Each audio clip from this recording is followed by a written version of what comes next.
오늘 함께 볼 말씀은 누가복음 23장이고, 누가복음 23장은 이제 예수님의 순환 이야기 중에서 몇 가지 이야기를 좀 나눠보고자 합니다. 예수님이 이제 심판을 당하러 가시는 그 길에는 많은 사건들이 마태, 마가, 누가, 요한복음을 종합해보면 있었는데, 이제 23장은 빌라도와 또 헤롯, 그리고 또 많은 성경 인물들이 등장하면서 예수님에 관한 평가, 예수님에 관한 이야기가 기록되는 본문이에요. 그래서 이 장면들 속에서 여러 사람들이 예수님을 바라보고 있어요. 뭐 헤롯도, 빌라도도, 또 뭐 유대인들도, 그리고 여러 사람들이 예수님을 바라보면서 예수님에 대한 평가와 판단을 내리는 장면들이 등장해요. 그래서 오늘 그 말씀을 통해서 예수님을 바라보는 사람들, 그리고 그 시선을 좀 우리가 나누면서 우리도 혹시 예수님을 그렇게 바라보고 있지는 않은가, 좀 그렇게 고민하는 시간을 좀 가져보고자 합니다. 특별히 그래서 오늘 본문의 제목, 설교의 제목이 예수님에 관한 오해인데, 뭐 누군가에게 오해를 받는다는 것은 굉장히 억울한 일이죠. 뭐 어떤 오해를 당해 보신지 모르겠지만, 저는 뭐 고등학교 때 그 이제 무게가 뭐 124kg까지 나갔다 보니까 그냥 걸어 다니는 것만으로도 오해였어요. 그러니까 많은 사람들이 그 이제 뭔가 저를 위협적으로 생각하고, 전 굉장히 선한 사람이었고 당시 아름다운 교회 고등부 회장이었으나 그냥 학교를 다니건 어디를 가던 사람들에게 위협적인 존재였고, 뭔가 항상 문제 시대는 머리도 이렇게 뾰족뾰족하게 세우고 다녔어서 그런지 아무튼 오해를 당하죠. 특히 그 당시에는 그 버스 카드를 찍으면 학생입니다 이렇게 나오는 시절이었는데, 사복을 입고 키 188에 120kg인 남자아이가 머리에 젤을 잔뜩 바르고 학생입니다를 찍으면 그 기사 아저씨들이 절대 믿지 않았어요.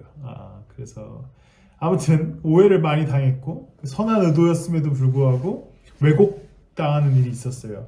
예수 그리스도께서는 십자가에 달리시기 위해 이 땅 가운데 오셨고, 우리를 구원하여 주시기 위해 이 땅 가운데 오셨는 분명한 목적이 있었는데, 사람들이 그걸 오해하죠. 그래서 예수님의 의도와 다르게 다른 평가를 받게 되는 장면들이 등장해요. 첫 번째는 23장 5절에 등장하는 장면입니다. 그러니까 빌라도가 예수님을 신문하는데 예수님의 죄를 찾지 못해요. 이 사람 죄가 없는데 왜 계속 너희들은 예수를 죽이려고 하냐라고 하는 어떤 의문을 가져요. 그때 유대인들이 어떻게 얘기하냐면 이렇게 얘기합니다. 갈릴리에서 시작해서 여기에 이르기까지 온 유대를 누비면서 가르치며 백성을 선동하고 있습니다 라고 얘기해요. 그러니까 무슨 말이냐면, 당시에 유대인들이 예수님을 선동가로 오해합니다.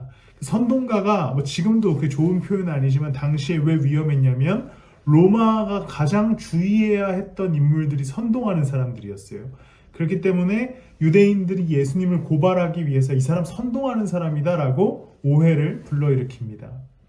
분명히 예수 그리스도께서는 갈릴리로부터 시작해서 제자들을 가르쳤고 사람들을 가르쳤는데, 그것을 본 유대인들은 예수님에게 선동가다라는 명칭을 하게 됩니다. 선동가. 근데 예수님은 분명히 구원자로 오셨는데 이스라엘 백성들은 그를 선동가로 여겨요. 잘 생각해보면 비슷합니다. 사람을 모으는 일도 선동가나 구원자나 비슷했고, 사람들을 가르치는 것도 비슷했어요. 선동가도 사람들을 막 그 어떤 각성을 하기 위해 가르치죠. 그리고 선동가도 그렇고 예수 그리스도도 그렇고 자신을 좀 따르고 모으게 하기 위해서 하는 어떤 기적 혹은 여러 가지 일들이 있었습니다. 그런데 예수님은 결과적으로 자기를 따라오는 사람들을 구원에 이르게 하기 위해서 십자가에 달리러 가시는 길이었는데, 선동가는 십자가는 없고 인기를 끌고 자기의 목적을 그 사람들을 통해 이루려고 했던 것이죠. 근데 예수님은 선동가가 아니라 구원자이셨기 때문에 그들에게 인기를 얻고 또 그들에게 이빠른 소리를 해서 그들을 동요하기 위해서 오신 분이 아니었어요. 선동가는 당장의 마음을 뜨겁게 할 수는 있으나 구원에 이르게 하진 못합니다. 그 선동의 힘이 떨어졌을 때 더 이상 예수 그리스도를 선동가를 따라가지 않죠. 근데 우리가 예수님을 따라가는 신앙이 선동가를 따라가는 신앙을 갖고 있을 때가 있습니다. 이게 무슨 말이냐면 예수님은 구원자로 계신데 우리의 신앙이 그렇다는 거예요. 어떤 거냐면 뜨거울 때는 막 열정이 불타오릅니다. 내 예수를 따라가야겠다. 내 예수님을 정말 잘 믿어봐야겠다. 내 신앙생활 잘해봐야겠다. 그래서 우리의 마음이 막 뜨거워져요. 그래서 막 예수님을 잘 따라갑니다. 그런데 어느 날 내 마음이 식어버릴 때 예수님에게서 쉽게 등을 돌리는 우리를 발견합니다. 선동당하는 사람처럼 내가 뜨거울 때는 예수님을 막 기쁘고 즐겁게 따라가다가 내가 어느 순간 마음을 잃어버렸을 때는 확 뒤돌아서는 그러한 오해 우리가 갖고 계시지 않으십니까?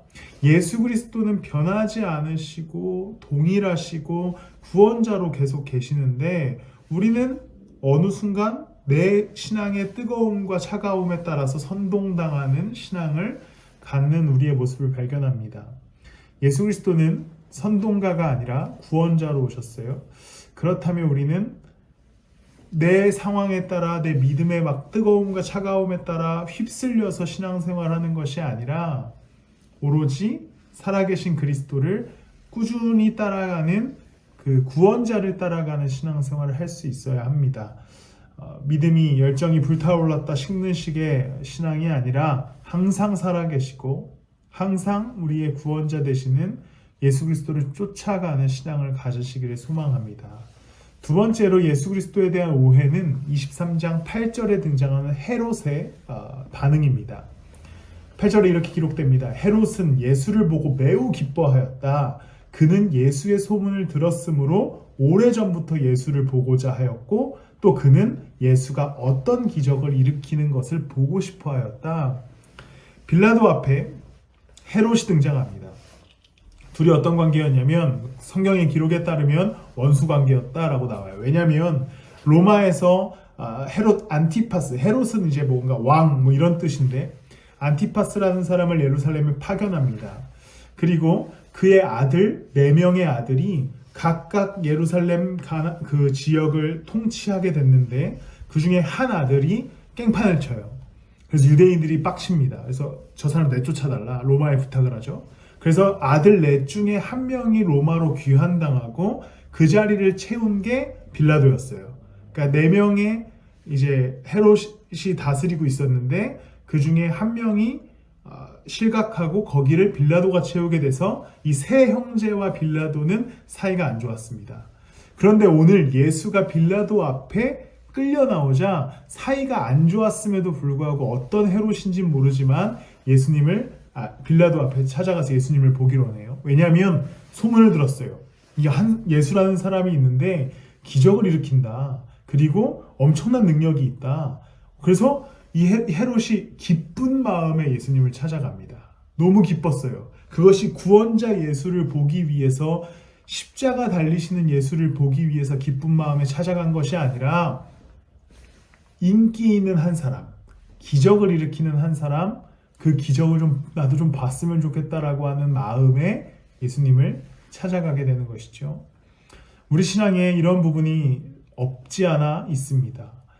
예수 그리스도의 십자가, 그분의 사역, 그분의 구원에 우리가 사실 초점을 맞추고 신앙생활을 시작해야 하는데 어느 순간 우리의 삶에 예수 그리스도를 받아들일 때 그분의 능력, 그분의 기적, 그분이 우리에게 좀 무언가를 해주길 원하는 마음에서 신앙생활을 바라볼 때가 있습니다. 그분이 일으키실 구원, 그분이 일으키실 우리 안에 주실 평화, 이런 것들을 바라보기보다 지금 당장 내 삶의 급급한 문제들을 해결해 주시고 기적을 일으키실 예수님을 바라보는 우리의 잘못된 신앙의 시선이 있습니다. 우리가 예수님을 필요로 하는데 딱 십자가 전까지의 예수님을 필요로 한다는 거예요. 그러니까 십자가 전에 예수님이 어떻습니까? 기적을 일으키셨죠. 먹을 것도 채워주셨고 죽은 자도 살리셨습니다. 그런데 십자가를 지시는 예수님은 그 제자들에게 어떻게 명령하시냐면 너희도 각자의 십자가를 지고 날 따라와라 라고 명령하시는 예수님이신데 우리는 이 십자가 직전의 예수님만 따라가고 싶어 합니다. 나한테 채워주시고 나에게 베풀어 주시고 나에게 문제를 해결해 주시는, 그러나 예수님은 십자가로 그 사역을 완성하신 분이십니다. 십자가에 달리셔서 고통을 당하시고 그 고통에 참여하게 하시는 것이 그리스도의 사역의 완성이라면, 우리의 신앙생활은 무엇을 바라고 기대하는 신앙을 이제 넘어서 예수 그리스도의 고난에 참여하여 그 십자가의 길에 함께 걸어가는 신앙까지 발전할 수 있어야 됩니다. 우리는 그냥 멀리 서서 예수님이 하시는 일을 바라보는 그러한 신앙인이 아니라 예수의 일에 함께 참여하는 신앙인이 되어야 합니다. 헤롯이 기뻐하였고 예수님의 기적을 보고 싶어 했던 것, 그건 당연하죠. 그런데 만약에 헤롯이 예수 그리스도의 십자가에 참여하라라고 하였다면 그는 바로 그 자리에서 떠났을 겁니다. 근데 우리의 신앙이 별반 다르지 않는 것을 발견합니다. 그리스도께서는 기적과 수많은 어떤 사건들로 사역을 완성하러 오신 분이 아니라는 것, 오직 예수 그리스도의 십자가, 그 피 흘리심, 그 어린 양이 되어주시는 그 사건으로 사역을 완성하셨기에 우리가 오늘을 살아가면서 우리 가운데 십자가 사역을 완성하신 그리스도를 따라가는 신앙이 생기기를 소망합니다.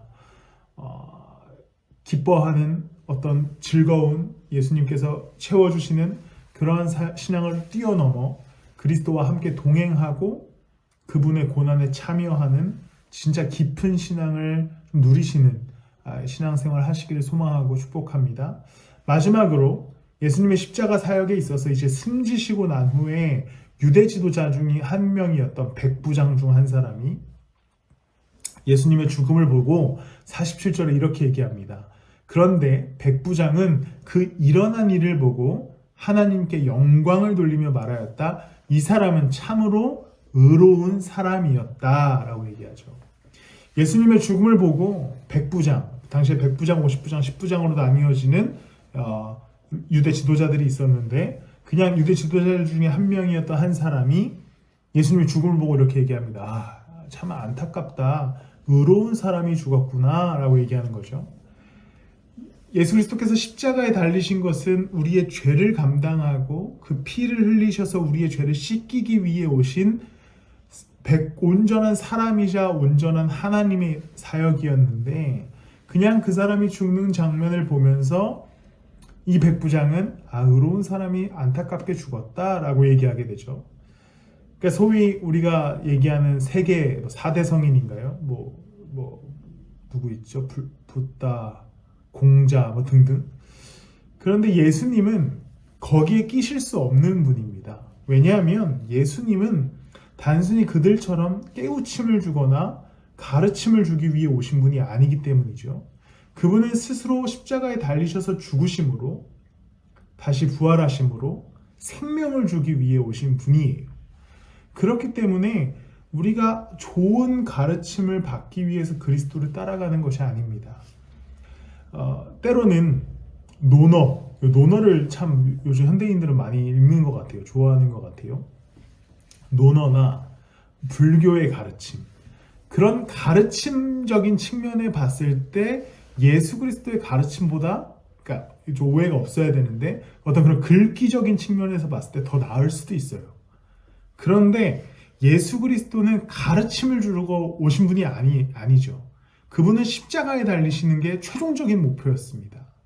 그렇기 때문에 우리가 예수 그리스도를 따라갈 때 어떤 좋은 가르침을 받기 위해서, 좋은 이야기를 듣기 위해서, 그래서 내 마음의 평화를 찾기 위해서 그리스도를 따라가는 것은 큰 오해가 생길 수 있습니다. 차라리 법륜 스님의 이야기를 듣는 게 나을 수도 있다라는 게 제 개인적인 생각입니다. 그냥 가르침을 받기 위해서는요. 그러나 그리스도는 십자가에 달리시기 위해 오셨고, 부활하시기 위해 오셨고, 우리에게 생명을 주시기 위해 오셨기에, 그런 차원에서 우리는 생명의 주님을 따라 걸어갈 수 있어야 합니다. 우리의 신앙생활을 잘 점검해야 됩니다. 우리는 때론 그냥 그분의 어떤 가르침을 따라간다라는 착각을 하게 돼요. 그래서 어떤 글귀와 어떤 말씀에 큰 은혜를 받고 그 길을 따라가는 우리의 신앙을 발견하게 됩니다. 저는 사실 성경 공부를 굉장히 중요시 여기는 사람이고 어느 것보다 말씀을 배우는 일이 그리스도인에게 가장 중요한 일이다라고 주장하는 사람 중에 한 사람입니다.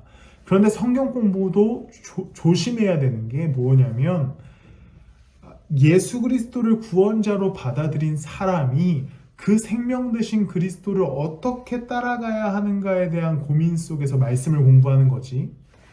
말씀 공부를 통해 내 삶의 위안을 얻고 좀 평화를 얻기 위해서 공부하는 게 아니라는 것을 우리는 기억해야 합니다. 예수 그리스도는 우리 가운데 구원자로 오셨습니다. 그리고 우리는 그 구원자를 따라갑니다. 따라가는 가운데 말씀하시는 그 말씀을 듣고 그 가운데 평화를 얻어야 합니다. 따라가는 삶의 방향성이 없다면 그냥 이 성경책은 하나의 좋은 글귀로밖에 끝나지 않을 거예요.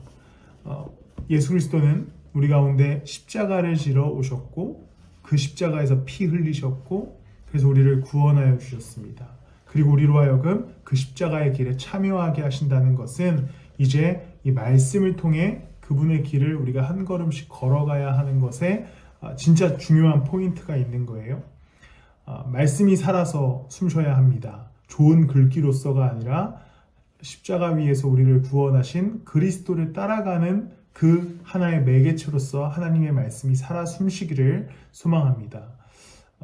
말씀을 마무리하겠습니다. 오늘은 예수 그리스도의 십자가를 지고 예수 그리스도께서 십자가를 지고 피 흘리신 날을 어쩌면 기념한다고 해야 될까요? 혹은 묵상해야 한다고 해야 할까요? 그런 금요일입니다. 우리는 고난주간이라고 해서 막 스스로 슬퍼하고 침울해할 필요는 없습니다. 그거는 어떻게 보면 하나의 의식에 참여하는 거니까요. 오히려 이 금요일에 예수 그리스도의 십자가를 깊이 묵상하고 그 십자가가 내 삶에 어떤 의미가 있는지를 조금 깊이 이렇게 묵상하는 시간이 되길 소망합니다. 혹시 예수 그리스도가 나에게 어느 순간 선동가처럼 그냥 내 신앙을 왔다 갔다 하는 인물이 되어 있거나 혹은 그냥 나한테 필요를 채워주는 그냥 기쁨을 주는 사람으로서 어떤 존재로서 있거나 혹은 나한테 그냥 좋은 가르침을 주는 분으로서 멈춰 있다면 구원자 되신 예수 그리스도를 바르게 따라가는 저와 우리 아름다운 우리 교회 성도님들이 되시기를 예수 그리스도의 이름으로 소망하고 축복합니다. 제가 축도하고 예배 마치겠습니다. 하나님 감사합니다. 주님의 그 보혈의 능력으로 우리가 구원을 얻었고 생명을 얻었습니다. 그렇다는 것은 이제 예수 그리스도의 그 십자가를 우리가 따라가야 하는 것에 의미가 있음을 또한 기억합니다. 십자가를 쫓아 한 걸음씩을 걸어가게 하여 주시고 주의 보혈의 능력 가운데 거하게 하시고 그 가운데 우리가 묵상하는 말씀들이 주님의 길에 참여하는 데 큰 능력과 힘이 되게 하여 주시옵소서. 때로는 우리가 삶의 어려움 가운데 처할지라도 그리스도와 함께 동행함에 기쁨과 평화가 있게 하여 주시옵소서. 이제는 우리 주 예수 그리스도의 은혜와 하나님의 극진하신 사랑과 성령님의 내주 동행하시며 감화 감동하심이 멀리서 십자가를 바라보는 자들이 아니라 십자가의 길에 함께 참여하는 모든 성도들의 머리머리 위에 지금부터 영원토록 함께 하실지어다. 아멘.